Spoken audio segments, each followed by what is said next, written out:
Hola a todos y bienvenidos al Observador, un podcast del Observatorio Judicial. Mi nombre es Juan Francisco Cruz, soy investigador del Observatorio Judicial. En esta ocasión, en el día de hoy, vamos a hablar sobre crimen organizado. Imposible pensar un tema más contingente, importante y actual. Y también mencionar obviamente la importancia de esta temática para el observatorio, justamente porque el crimen organizado como fenómeno toca directamente al sistema de justicia.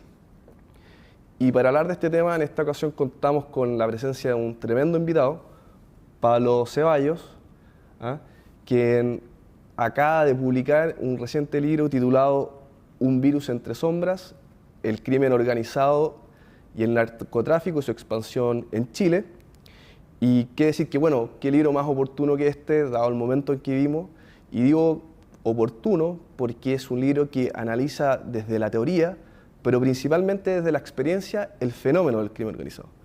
Y en ese sentido, perdón, pero quiero detenerme a leer el currículum de Pablo porque respalda y le da fuerza justamente a esta tremenda investigación. Bueno, Pablo Ceballos Vera es licenciado en Administración Superior de Seguridad Pública y se desempeñó como oficial de Carabineros de Chile durante 20 años, enfocando la mayor parte de su carrera en el área de inteligencia. Se especializó en el terrorismo internacional, amenazas emergentes, crimen organizado transnacional, grupos religiosos peligrosos y bioterrorismo. Desde hace una década ejerce como consultor e investigador de campo en zonas complejas, tratando de comprender los fenómenos del crimen organizado, las economías ilícitas, la corrupción y el control territorial y criminal de espacios penitenciarios. Ha colaborado con oficinas de cumplimiento de ley y centros de investigación de economías ilícitas y crimen organizado. Trabajó como investigador y consultor de una organización dependiente de las Naciones Unidas, liderando investigaciones de campo en América Latina y recopilando testimonios y evidencia relevante. Además, es columnista en diversos medios nacionales y extranjeros. Bueno, qué persona más idónea que poder contar para hablar sobre el crimen organizado. Bueno, Pablo, bienvenido y agradecer acá tu presencia. Muchas gracias al Observatorio Judicial. Instancias como estas son las que en una emergencia criminal son tremendamente necesarias. Juan Francisco, muy amable por tu invitación. Me da un poco pudor todo lo que dices, pero esencialmente, resumido en una palabra, soy un investigador de campo, un investigador de terreno, me apasiona la investigación en terreno y creo que es un buen modelo para entender lo que nos está pasando hoy día en Chile. Bueno, en ese sentido, para justamente comprender lo que nos ocurre, quisiera preguntarte lo siguiente. Pareciera que en la discusión pública hay como mucha confusión sobre qué es el crimen organizado. Pareciera que se confunde el crimen organizado propiamente tal con lo que podrían ser acciones delictuales planificadas, ¿cierto? Y esa confusión creo que no es menor porque malos conceptos llevan a malos diagnósticos y malos diagnósticos llevan finalmente a malas acciones, a malas medidas. Entonces quisiera partir, y justamente para que nos escuchan, poder orientarlos en esto, que nos pudieras explicar qué es el crimen organizado, qué es lo que lo define de alguna manera. Bueno, yo creo que vamos a hacer un ejercicio distinto. Vamos a salir de las definiciones tradicionales académicas y vamos a tratar de explicarlo y entenderlo nosotros mismos. El crimen organizado que hoy día observamos y afecta a países que no estaban acostumbrados a esto, como Chile, como Costa Rica, como Uruguay, como Ecuador en su momento, deberíamos entenderlo como un modelo económico. Esa es la principal forma de entenderlo. Un modelo económico que pretende tomar las ganancias de las economías ilícitas e inyectarlas en las economías formales o lícitas. Este modelo económico tiene diferentes métodos. El método que hoy día nos asusta y nos complica en América Latina es esencialmente violento, brutalmente violento y radicalmente violento. En otros lugares del planeta donde el crimen organizado ya está sentado, el método de la violencia ya no es necesario o es necesario esporádicamente y por lo tanto la principal preocupación es evitar que esas ganancias de economías ilícitas ingresen a la economía formal. Entonces, en esta emergencia criminal que vivimos en América Latina, muy observable post pandemia, pero probablemente con una incubación de varios años atrás, hay características esenciales de este modelo económico criminal. La primera es que para poder fortalecerse necesita espacios de corrupción, ¿no es cierto? Espacios donde pueda penetrar no solamente su regulador por esencia, que son las policías, sino avanzar un poco más, corromper el sistema político, el sistema judicial, de persecución criminal, el sistema penitenciario, las economías ilícitas e incluso el tejido social. requiere también un componente clave que es el control territorial, a lo que no estábamos muy acostumbrados en Chile, que hoy día las organizaciones se pelean. Requiere además potenciar una marca criminal, que es una de las características diferenciadoras de ahora. Si antiguamente nosotros hablábamos, cuando hablábamos de grandes grupos criminales, tenían un nombre, Chapo Guzmán, Pablo Escobar, hoy día las marcas criminales son mucho más poderosas. El Tren de Aragua es un caso de ello, los Choneros es un caso, los Lobos, el primer comando de la capital. Porque el potenciar una marca permite que esa misma marca avance muy fuerte fuera de sus territorios, fuera de sus países, franquiciando la misma marca a grupos menores que se van asociando en una especie de acuerdo, ¿no es cierto?, que involucra pagos, deberes, obligaciones y obviamente drásticas sanciones en caso que no se cumpla.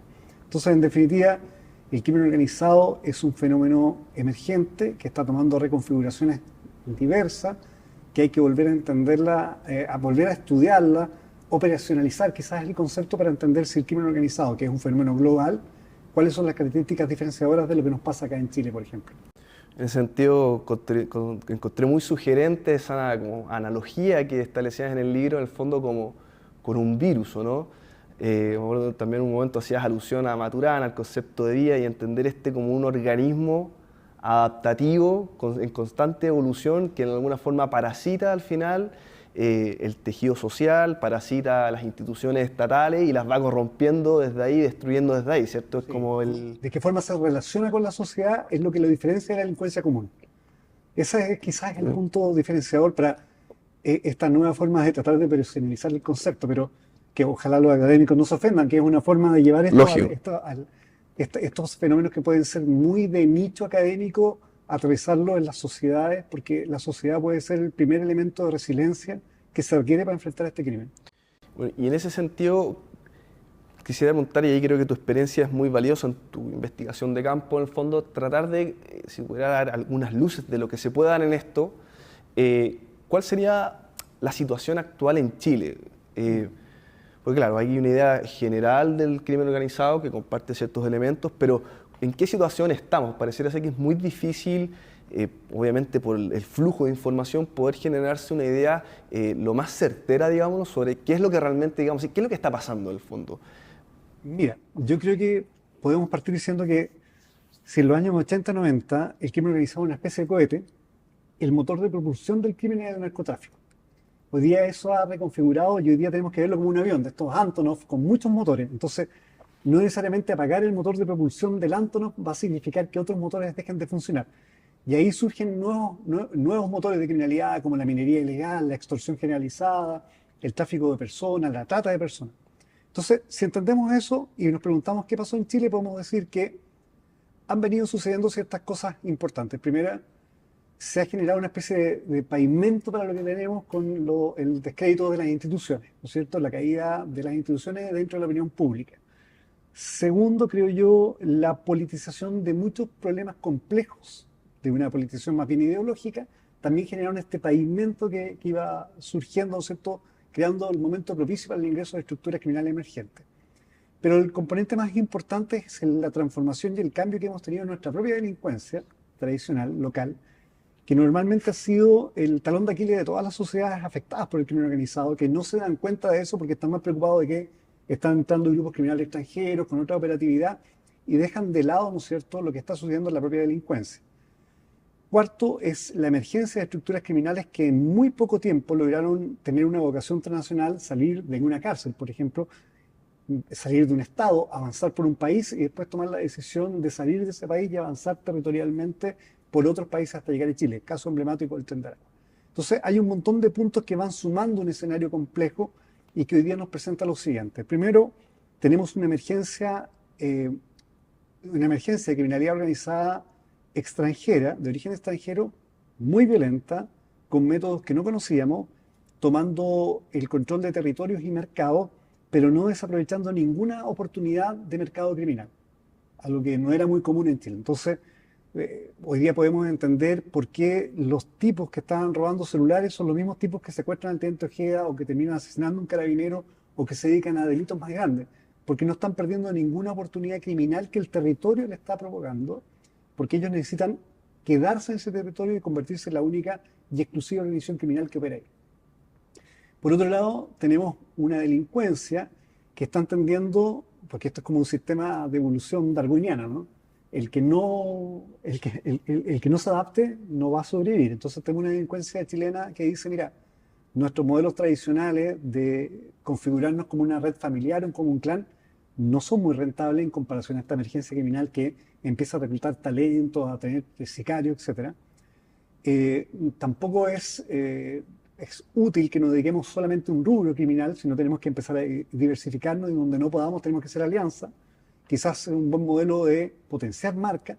Entonces tenemos esta emergencia local, lo que está sucediendo en Chile, más esta emergencia criminal que viene del extranjero, que en algún momento van a tener que cruzarse y chocar.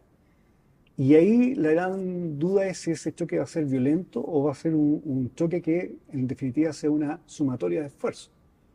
Lo que queda claro es que el eje central de eso que suceda son las cárceles, son los recintos penitenciarios. Porque en los últimos 30 años en América Latina, las organizaciones criminales con vocación transnacional más violentas que se han sostenido en el tiempo y que han emergido, han surgido desde las cárceles. No de los barrios, no de los territorios, sino del interior de las cárceles por un fenómeno puntual, que es la gobernanza criminal intrapenitenciaria. Ahí, en base a lo que señalas, ahí quisiera pensar, o más bien plantear en el fondo, cómo poder enfrentar, o mejor dicho, cuáles serían las debilidades institucionales para poder hacer frente a este fenómeno que ha entrado con una fuerza tremenda. Y en ese sentido te lo pregunto porque, claro, tú mencionabas las cárceles y en tu libro tú le das un peso importante, un eje central en el fondo de esta reflexión sobre el sistema carcelario dentro de lo que podríamos llamar el ecosistema, ahí siguiendo como estas metáforas un poco biológicas, dentro del ecosistema en el fondo del crimen organizado, ¿cierto? Porque pareciera como contraintuitivo que la cárcel sea un lugar central para que las bandas criminales, el crimen organizado pueda ejercer su actividad ilícita. Pero en ese sentido quisiera preguntarte, aparte de las cárceles, ¿qué otras debilidades institucionales ves tú en el fondo para enfrentar en el fondo a este fenómeno? Yo creo que en estas condiciones, ¿no es cierto?, de este virus que está surgiendo, este virus criminal organizado, que como digo, tiene la diferencia que tiene intenciones de proyectarse en el tiempo, hay un fenómeno que va de la mano y que es muy complejo. Nosotros tenemos un sistema poco eficiente para evitar que el influjo del crimen organizado llegue a los niños. Creo que es un desafío tremendo, es un desafío complejo.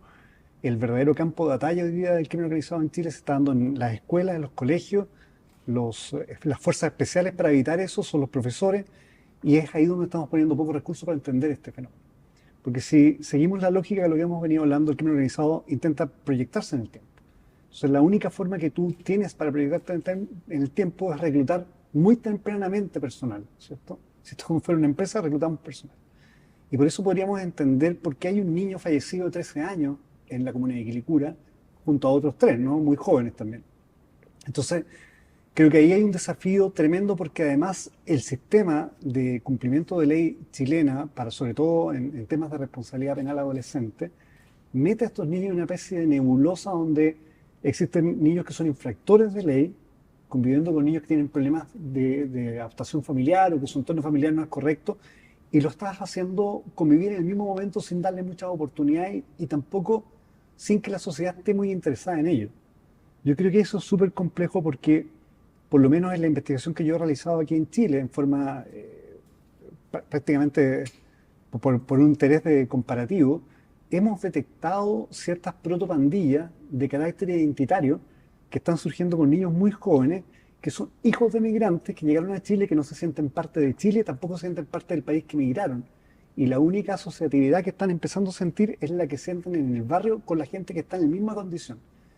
El fenómeno de protopandilla, como tú sabes, en Madrid es desde el año 2021 el principal problema de orden público que tiene la Comunidad Autónoma de Madrid o también Barcelona. Entonces, hay un problema que estamos dejando de ver por enfrentar esta emergencia criminal que tiene que ver con los niños y de qué forma los escasos recursos que tiene el Estado también tienen que llegar para enfrentar el crimen organizado en las escuelas y en los colegios.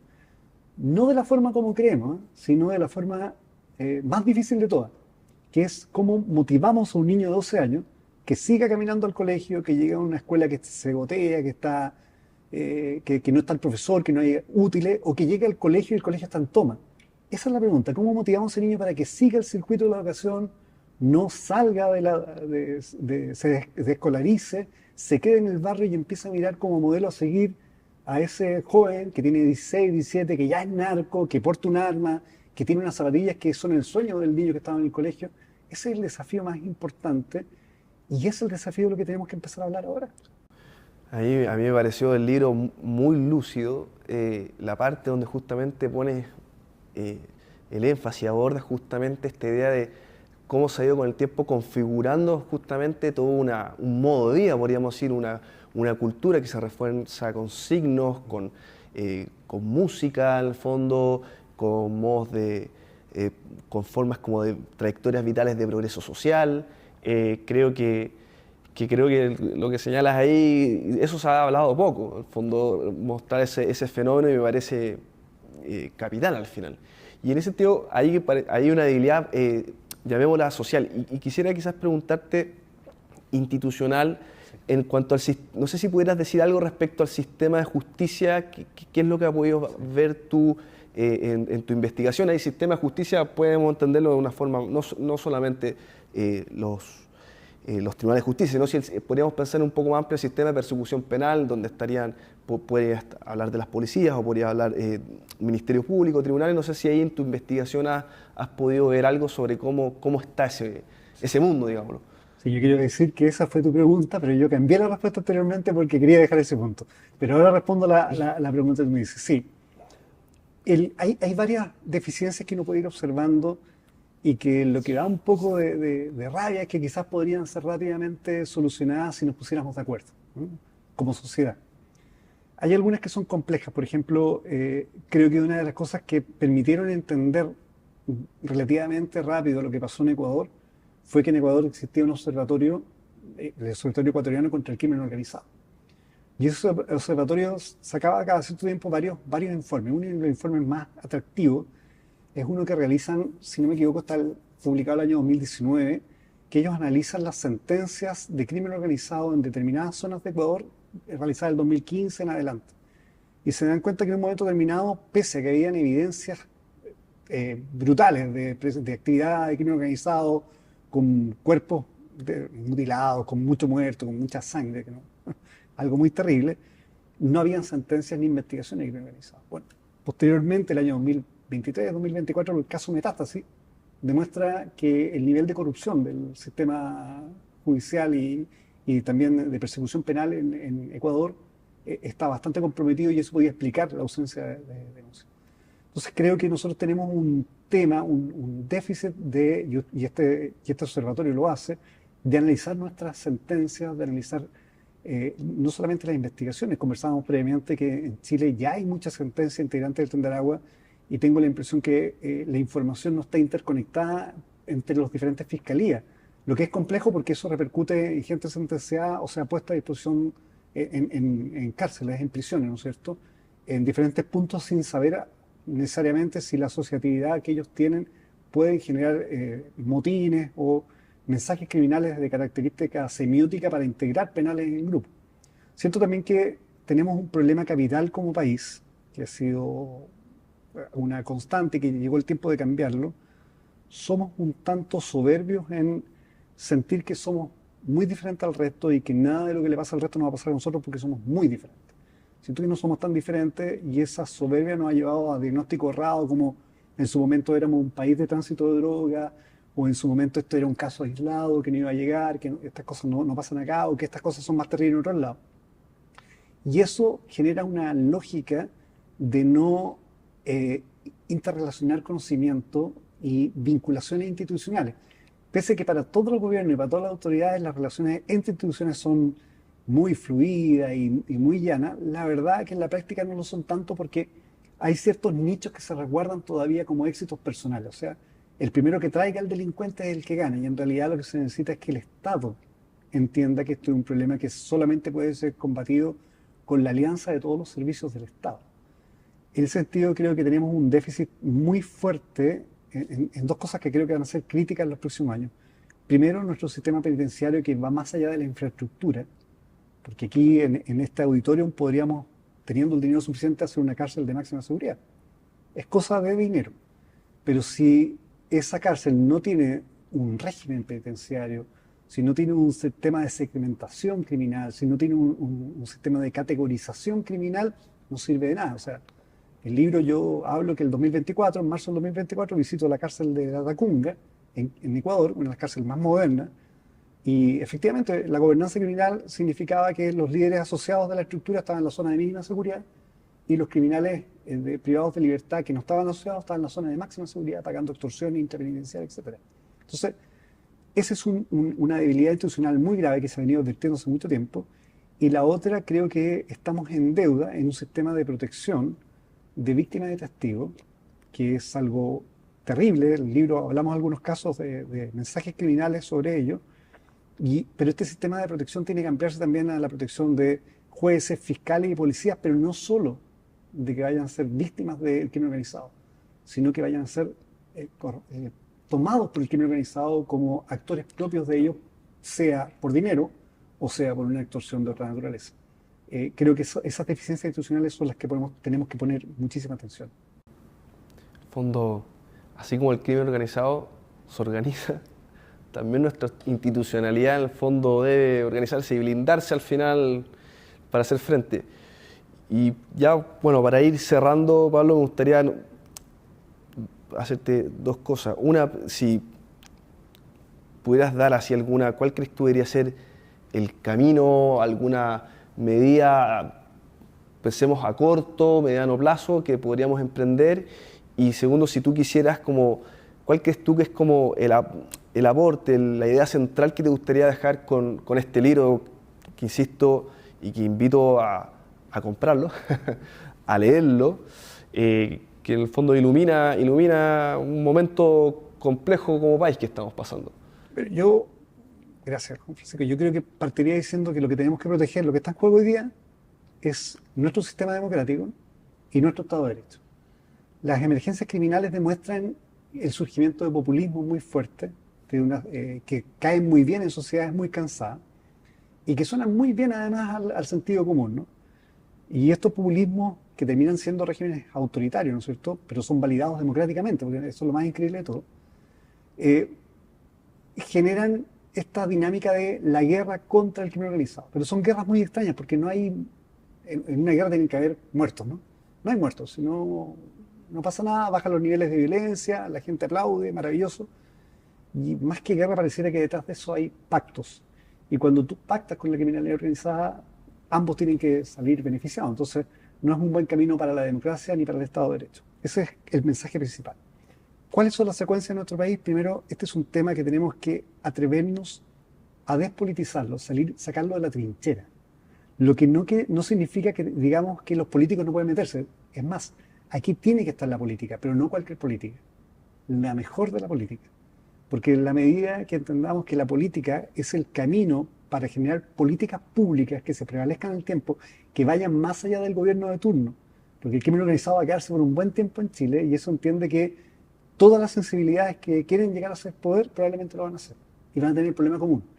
Y si la coalición A llega a ser gobierno e implementa medidas X y llega a la otra coalición y dice todas estas medidas están malas, vamos a implementar estas otras que son las buenas, y así vamos secuencia a secuencia, lo único que perdemos tiempo y recursos escasos.